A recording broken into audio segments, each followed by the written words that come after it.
Bismillahirrahmanirrahim. Assalamualaikum warahmatullahi wabarakatuh.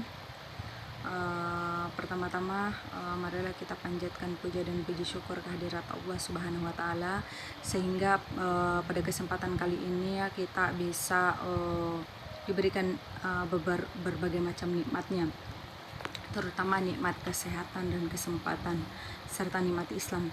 Selanjutnya salawat serta salam tak lupa pula kita kirimkan kepada junjungan alam Nabiullah Muhammad SAW, suri tauladan yang menjadi uswatun hasanah bagi kita. Semoga keselamatan dan keberkahan tetap dilimpahkan kepadanya, keluarganya, para sahabat dan para pengikutnya hingga di yaumul akhir. Baik, pada kesempatan kali ini izinkan saya memperkenalkan diri. Nama saya Rusdiana dari Universitas Muhammadiyah Makassar, jurusan akuntansi, kelas AK20B dengan NIM 105731106920 dengan dosen pengampuh Saidah Said SEMAK. Pada kesempatan kali ini saya akan membahas materi mengenai pengantar perpajakan dengan sub-sub bahasannya, yaitu yang pertama jenis pajak, kemudian yang kedua tata cara pemungutan pajak, kemudian yang ketiga itu timbulnya utang pajak, kemudian yang keempat berakhirnya utang pajak, kemudian yang kelima tarif pajak, dan yang keenam itu jenis-jenis perlawanan pajak. Nah, yang pertama langsung saja kita masuk pada jenis pajak. Nah, jenis pajak di sini ada 3, yaitu berdasarkan cara pemungutannya, kemudian berdasarkan sifatnya, dan berdasarkan lembaga pemungutnya. Yang pertama yaitu berdasarkan cara pemungutannya, yaitu ada 2, yaitu ada pajak langsung dan pajak tidak langsung. Nah, pajak langsung ini adalah pajak yang ditanggung sendiri oleh wajib pajak. Nah, dan tidak dapat dialihkan kepada orang lain. Sedangkan pajak tidak langsung ini adalah kebalikannya daripada pajak langsung ini, yaitu dapat dialihkan kepada pihak lain karena jenis pajak ini memiliki SKP atau surat ketetapan pajak. Kemudian selanjutnya adalah berdasarkan sifatnya.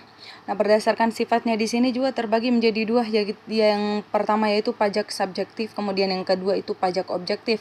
Di mana pajak subjektif di sini merupakan pungutan yang memperhatikan keadaan diri wajib pajak itu. Contohnya pajak penghasilan. Kemudian yang kedua itu pajak objektif, yaitu pajak ini memperhatikan nilai dari objek pajaknya tanpa memperhatikan subjeknya. Nah, contohnya di situ adalah PPN dan PBB, pajak bumi dan bangunan. Kemudian yang ketiga itu adalah berdasarkan lembaga pemungutnya. Yang pertama ada pajak pusat, kemudian ada pajak daerah.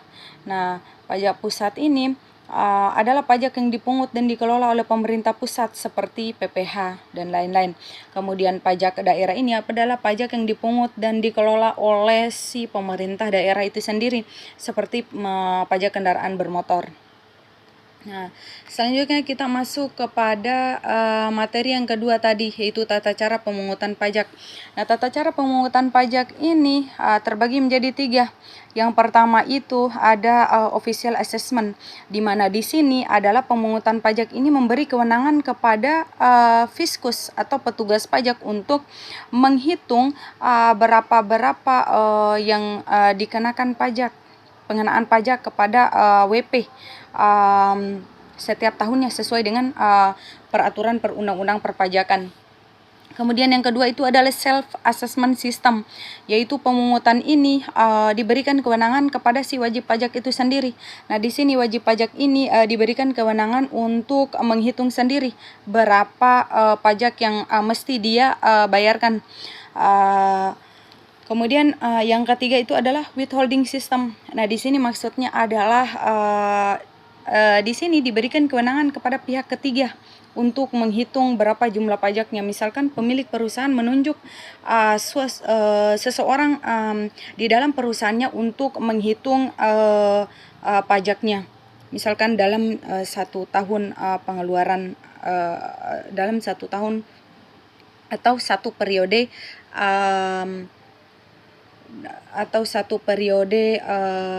pembayaran pajaknya. Kemudian selanjutnya ada Yang ketiga, timbulnya utang pajak. Yang pertama itu ada ajaran material, yaitu utang pajak timbul jika ada sesuatu yang menyebabkannya, atau Tatbestand, yaitu rangkaian dari perbuatan-perbuatan, keadaan-keadaan atau peristiwa-peristiwa yang dapat menimbulkan utang pajak. Contohnya seperti pengusaha melakukan impor barang. Kemudian yang kedua itu ada ajaran formil, yaitu utang pajak timbul karena dikeluarkannya surat ketetapan pajak oleh fiskus. Artinya di sini utang pajak ini timbul ketika si fiskus ini ketika si fiskus ini sudah mengeluarkan SKP atau surat ketetapan pajak. Dengan demikian, meskipun syarat adanya Tatbestand ini sudah terpenuhi, namun sebelum ada surat ketetapan pajak maka belum ada utang pajaknya. Jadi kita tunggu dulu kapan SKP dikeluarkan. Kemudian yang selanjutnya ada berakhirnya utang pajak. Nah, berakhirnya utang pajak ini ada 4 hal. Nah, yang pertama ini utang pajak itu dikatakan berakhir ketika kita melakukan pembayaran, di mana di sini dilakukan pembayaran atau pelunasan pajak dapat dilakukan dengan pemotongan atau pemungutan oleh pihak lain, pembayaran sendiri oleh WP ke kantor penerima pajak seperti kantor pos dan lain-lain. Kemudian yang kedua itu ada kompensasi, dapat diartikan sebagai kompensasi kelebihan atau kerugian pembayaran pajak. Misalkan ada pada tahun sebelumnya kita kelebihan atau kekurangan daripada pembayaran pajak kita, maka kita akan mengkompensasikan. Kemudian yang ketiga itu ada kadaluarsa. Nah, ketika pajak ini sudah mencapai waktu kadaluarsa, maka utang pajak ini akan berakhir. Nah, masa kadaluarsanya itu adalah ketika melewati 10 tahun terhitung sejak terutangnya hingga berakhir masanya. Kemudian yang keempat itu ada pembebasan atau penghapusan, di mana kewajiban pajak oleh WP ini dinyatakan dihapus oleh fiskus karena setelah dilakukan penyelidikan ternyata WP ini tidak mampu lagi untuk membayar pajaknya, dikarenakan mungkin hal-hal seperti kebangkrutan atau sulitnya likuiditas terhadap mungkin usaha yang dijalankannya. Kemudian selanjutnya itu ada tarif pajak. Nah, tarif pajak di sini ada 4, yaitu tarif tetap. Nah, tarif tetap ini dapat diartikan sebagai tarif yang akan selalu sama sesuai dengan peraturan yang diberlakukan oleh pemerintah, seperti contohnya bea materi dengan nilai yang sudah ditetapkan oleh pemerintah. Kemudian yang kedua itu tarif proporsional, yaitu tarif pajak yang presentasinya tetap meskipun terjadi perubahan atas perubahan dasar pengenaan pajak. Contohnya pajak pertambahan nilai atau PPN. Kemudian yang ketiga itu ada tarif progresif, yaitu tarif pajak akan semakin naik dibanding akan naik sebanding dengan naiknya dasar pengenaan pajak, contohnya pajak penghasilan. Kemudian yang keempat itu adalah tarif degresif, yaitu kebalikannya daripada tarif progresif, di mana di sini persentase tarif pajak akan semakin rendah ketika dasar pengenaannya semakin tinggi.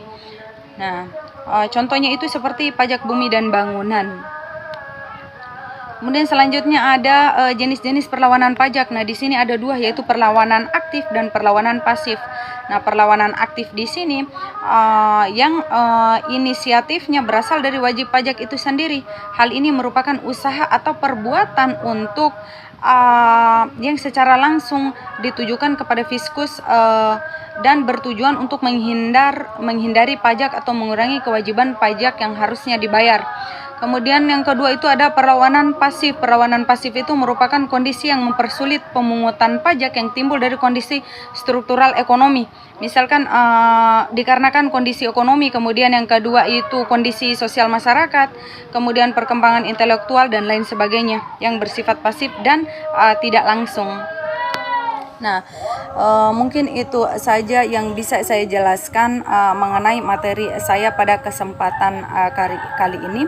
Lebih dan kurangnya saya mohon maaf. Wabillahi taufiq wal hidayah. Wassalamualaikum warahmatullahi wabarakatuh.